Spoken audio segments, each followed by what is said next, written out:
esperanza. Yeah. Seguimos llenándonos de vida y esperanza y le vamos a hablar de un tema muy hermoso. Presten mucha atención porque realmente esto es todo un reto. Tener autoridad es un reto, es todo un arte. Necesitamos, entre otras cosas, seguridad en nosotros mismos. Hoy precisamente vamos a hablar sobre el arte de la autoridad en el hogar. Nos acompaña con este hermoso tema la profesora Silvia Madrigal de Building Our Family, que nos comparte este precioso tema. Buenos días, bienvenida. Buenos días, un gusto estar por acá. Muchas gracias. Silvia.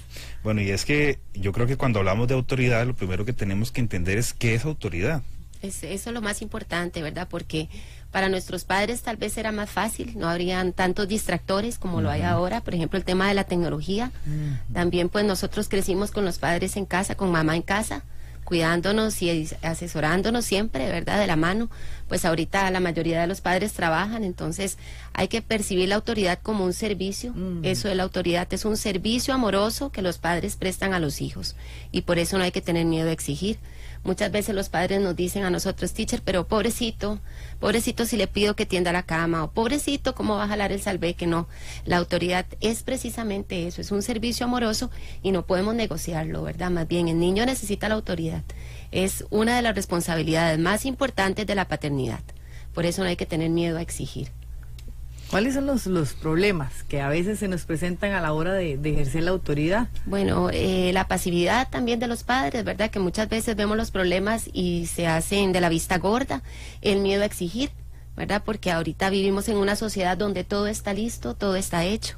Entonces, a veces incluso en las meriendas recibimos botellitas abiertas para que no se tengan que esforzar a abrir la botella, o tal vez, teacher, ¿cómo hago para abrir esta galleta? Hay que ponerlos a pensar, ponerlos a trabajar en el día a día.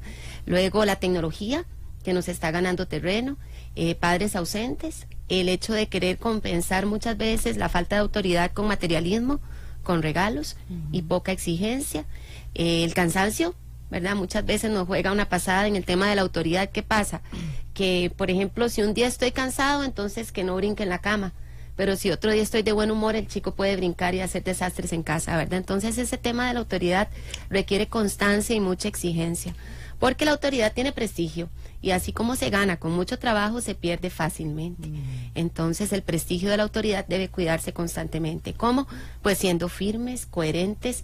No hay mejor ejemplo para un hijo que el de un padre esforzándose por alcanzar sus metas. Entonces, si yo le pido que recoja los zapatos, tengo que revisar si yo los estoy recogiendo también, ¿verdad? Porque son nuestros mayores críticos. Entonces, es un tema sumamente delicado. Como les digo, tiene prestigio, se gana con dificultad, con constancia, firmeza, fortaleza, pero en un abrir y cerrar de ojos se pierde. Sí, Silvia, por ejemplo, uno a veces se cuestiona cuando tiene niños pequeños, ¿a qué edad yo tengo que empezar a manifestarles mi autoridad? Ay, no, es que está muy pequeñito, entonces vamos a dejarlo, es parte, ¿verdad?, del proceso. Claro. Entonces, como ¿qué es lo recomendable? Desde los primeros años, cuando empezamos con el tema de los horarios de sueño y la alimentación, ya le estamos poniendo al niño límites.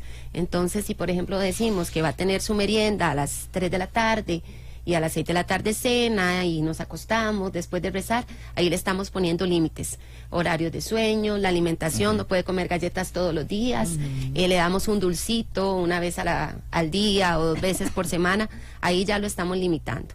Desde pequeñitos, o sea, no podemos decir que me voy a esperar a los 3 años para empezar a poner límites, porque también hay lo que conocemos los periodos sensitivos, que es el tiempo justo para que el niño vaya adquiriendo destrezas. Entonces, por ejemplo, el desarrollo del orden de 0 a 3 años. Si a los 3 años voy a empezar a pedirle que empiece a guardar sus juguetes, pues va a ser más difícil que lo logre.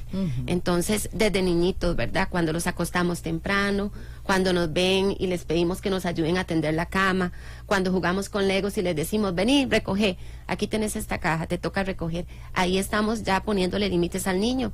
Y es que los límites son esos, barreras externas, ¿verdad? Son tan necesarias, son líneas de amor, que le van a decir al niño hasta dónde llega su persona y a dónde empiezan los derechos de los demás. Un niño con límites es un niño orientado, un niño que sabe para dónde ir, porque tiene la guía de sus padres. Yo debo imponer, Silvia, autoridad. A veces yo veo que le hablo una vez, le hablo 2 veces, le hablo 3 veces, no me pone atención, está distraído y la única manera que me escuche es gritando. ¿Podría yo gritar o cuál es la forma adecuada de yo imponer autoridad y Claro, es respeto? que el problema del grito es que perdemos prestigio, ¿verdad? Porque el grito lo que hace es atemorizar al niño y posiblemente también lo que va a hacer es copiar nuestro ejemplo. Nosotros en nuestra institución, en Olmos Preschool, promovemos entre nuestros padres lo que es la disciplina positiva. Entonces muchas veces en vez de desgastarnos con ese grito, pensemos en estimularlos positivamente. Por ejemplo, yo en la clase les digo, si comemos a tiempo, tenemos un recreo grande. Entonces vamos, con algo positivo voy a tener una consecuencia positiva. Es menos productivo que decir, si no comes no sales al recreo. ¿Verdad? Entonces es trabajar mucho en lo que es la disciplina positiva. ¿Verdad? Si me prestas atención vas a hacer un mejor trabajo. Qué linda se ve la casa cuando tú recoges tu cuarto. Entonces no nos desgastemos tanto pensando en consecuencias, en amenazas, en gritos y castigos, sino más bien tenemos que promover esa consecuencia positiva. Hay que estimularlo, saber qué voy a conseguir si obedezco a la primera y con alegría, ¿verdad? Que es lo más importante. Sí, eso se nos cuesta un montón, ¿verdad? Claro, porque nosotros... Cuando le da chicha, como decimos, ¿verdad? Exactamente, y hay que tratar de no disciplinar cuando uno está enojado, ¿verdad? Sí. Mantener la calma porque el niño es súper inteligente y nos nota cuando perdemos el control. Entonces lo más importante es que nosotros seamos siempre los dueños de la situación, que nos empoderemos y que mantengamos la calma y cuando ya se hayan bajado los ánimos, retomemos el asunto, ¿verdad? Pero que no nos vean gritando porque prácticamente es perder el prestigio y el camino que hemos ganado lo podemos perder rápidamente. Sí. Bueno, estamos hablando sobre el arte de la autoridad con la profesora Silvia Madrigal. Si usted tiene consultas, las puede hacer a través de nuestro WhatsApp al 8965-9310, 8965-9310. Y estamos también en vivo por Facebook. Ahí usted puede hacer sus consultas y Nubia las hará al aire. Cuando hablamos de los estilos educativos en casa, ¿cuáles podemos identificar? Bueno, clarísimamente ahorita está imperando uno que nos preocupa bastante, que es el permisivo, ¿verdad? Entonces este miedo a exigir, porque pobrecito mi chiquito, nos está llevando a dejarlos hacer lo que quieran, ¿verdad? Entonces yo les digo a mis padres en las asesorías qué difícil es llegar a los 15 años a tocarle la puerta para pedirle que tienda la cama o que arregle un cuarto, ¿verdad? Es tomar las riendas desde la primera infancia.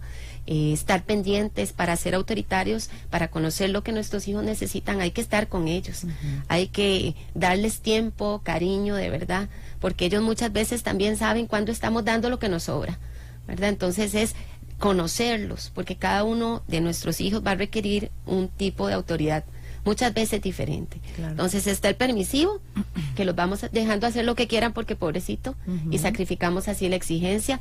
Está el autoritario, donde muchas veces lo que se hace es imponer las ideas, y al final de cuentas apenas no nos ven, ¿verdad? Hacen lo que quieren porque no tenemos prestigio, perdemos la autoridad.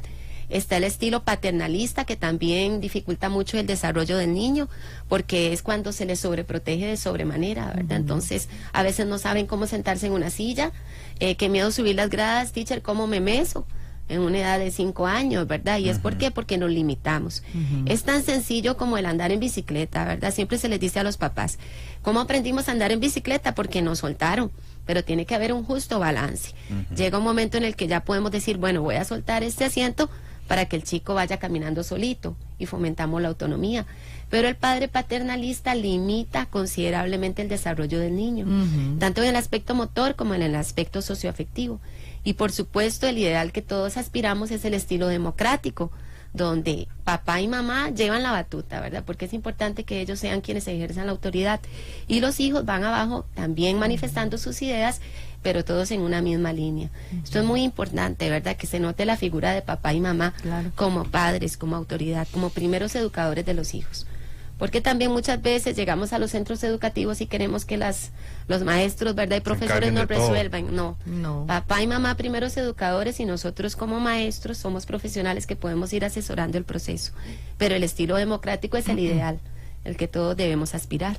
Usted nos hablaba ahora, pues de obviamente lo necesario que es desde pequeñitos irles ayudando, irles educando.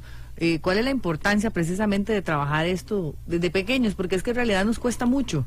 Es tan importante, ¿verdad? Porque a veces los papás dicen, voy a esperarme a que tenga, teacher, 4 años para que me ayude a hacer la cama, por ejemplo, y se pierde el periodo sensitivo. El periodo sensitivo es el tiempo justo donde el cerebro es más permeable para el desarrollo de determinada destreza o habilidad social.